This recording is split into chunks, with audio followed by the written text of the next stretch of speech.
Bienvenidos todos a esta nueva lectura explicativa de Génesis. Hoy nos toca el capítulo 14, así que les invito a todos a acompañarme en este nuevo tiempo. Comenzamos. Bueno, Génesis 14 trata de Abraham rescata a Lot y aparece Melquisedec. Génesis 14 es uno de los capítulos más diferentes del libro. Aquí aparecen guerras, reyes, rescates y un personaje misterioso llamado Melquisedec. Pero detrás de todo esto hay enseñanzas profundas sobre qué. Por ejemplo, la fe, la lealtad, la dependencia de Dios y una poderosa imagen de Cristo. Uno de los primeros puntos importantes que aparece en Génesis 14 es la guerra entre reyes. Dice así que el capítulo comienza describiendo una guerra entre varios reyes de la región. Entre las ciudades involucradas estaban Sodoma, donde vivía Lot. Los reyes invasores vencen y toman cautivo a muchas personas, incluyendo a Lot y sus bienes. Esto muestra consecuencias importantes. Lot se había acercado a Sodoma en el capítulo anterior y ahora queda atrapado en sus problemas. Otro punto importante que habla este capítulo, que Abraham rescata a Lot. Cuando Abraham se entera, reúne a hombres de su casa y salen al rescate. Y esto está en el verso 14 del mismo capítulo.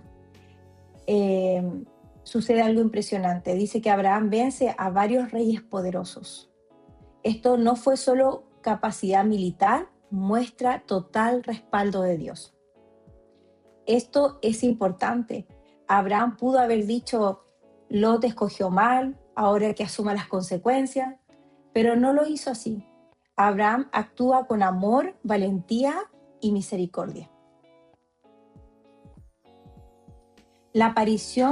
Otro punto es la aparición de Melquisedec. Aquí aparece uno de los personajes más misteriosos de la Biblia.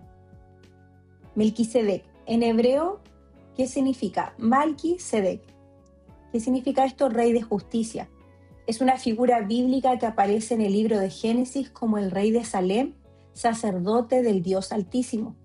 Es célebre por bendecir a Abraham con pan y vino y por ser considerado un símbolo del sacerdocio eterno y mesiánico. En Génesis 14, tras la victoria de Abraham sobre los reyes aliados de Elam, Melquisedec sale a su encuentro, le ofrece pan y vino y lo bendice en el nombre de Dios. Abraham, en reconocimiento, le entrega el diezmo de todo lo obtenido. Esta escena, única mención directa del Antiguo Testamento, lo presenta como un sacerdote fuera del linaje levítico, designado directamente por Dios. En el Salmo 110 proclama, tú eres sacerdote para siempre según el orden de Melquisedec. Aplicando su figura a la promesa mesiánica, el autor de la carta a los Hebreos amplía esta idea, comparando a Melquisedec con Jesucristo. Ambos son reyes de justicia y de paz, sin genealogía conocida y con un sacerdocio eterno. Por ello, Melquisedec se interpreta como tipo o figuración de Cristo, o incluso como una teofanía del propio Hijo de Dios. Y quiero explicar lo que es una teofanía por si alguna vez no lo han escuchado. Es literalmente significa aparición de Dios y es una manifestación visible o perceptible del Dios al ser humano.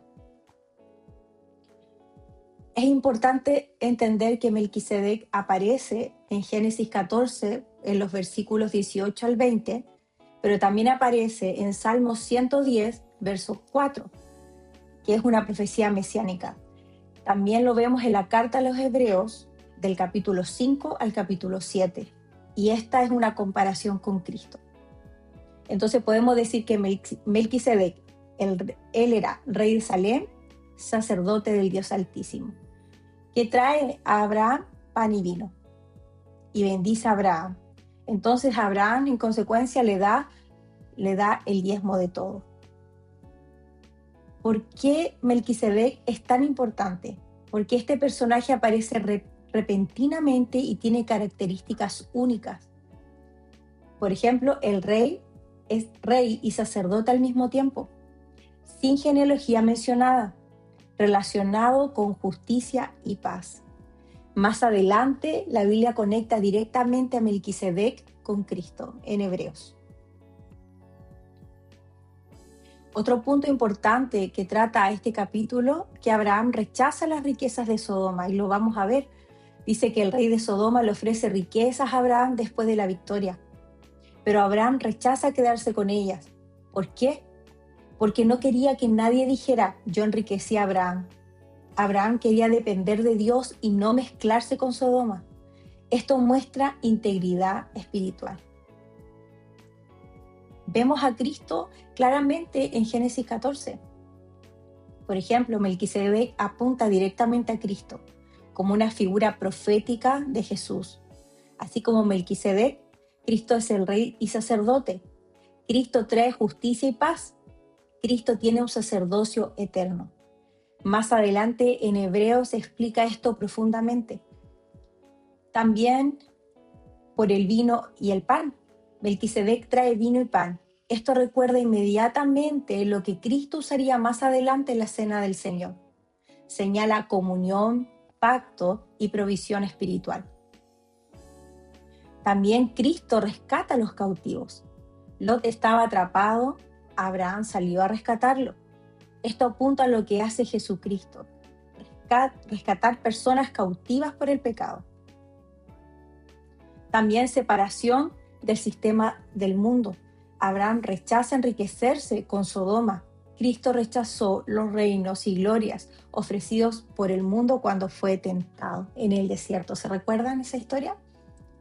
Bueno, ¿cuáles son las enseñanzas principales? ¿Cómo lo podemos aplicar a nuestra vida este capítulo 14? Bueno, no debemos acercarnos o depender del mundo porque esto trae consecuencias a nuestra vida. También Dios usa a sus hijos para rescatar a otros, ¿no es cierto? Compartiendo el evangelio, las buenas noticias. La verdadera bendición siempre proviene de Dios. Hay que cuidar la integridad espiritual, así como Abraham rechazó lo que le había ofrecido el rey de Sodoma. Bueno, debemos guardarnos en integridad. Melquisedec apunta al sacerdocio eterno de Cristo. ¿Qué debemos hoy día meditar de acuerdo a lo que hemos leído? No te acerques a ambientes o a personas que terminarán atrapándote. Lot fue acercándose poco a poco y llegó a vivir a Sodoma y tuvo consecuencias. Entonces debemos tener cuidado con lugares, ambientes, personas que pensamos que no va a ser grave unirnos a esas personas, pero podemos terminar siendo atrapados. También debemos aprender a mantener integridad aunque hayan ganancias fáciles. Integridad, ¿qué es integridad? Bueno, ser la misma persona en público y en privado. No negociar la verdad por conveniencia. Obedecer a Dios incluso cuando no hay reconocimiento. Vivir alineado entre lo que crees, dices y haces.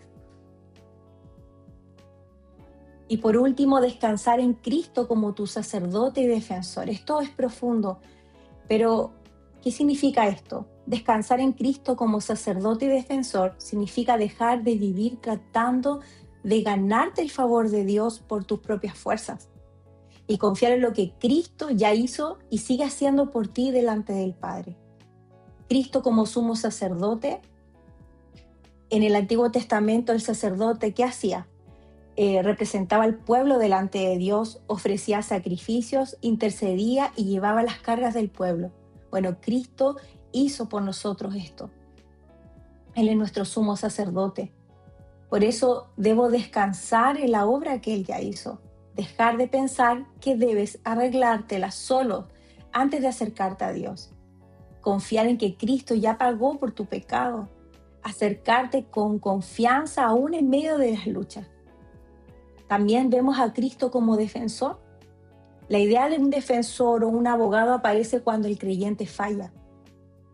La Escritura enseña que cuando pecamos, Jesús no abandona a los suyos, sino que habla a nuestro favor delante del Padre, presenta su obra perfecta delante del Padre y nos sostiene para restaurarnos.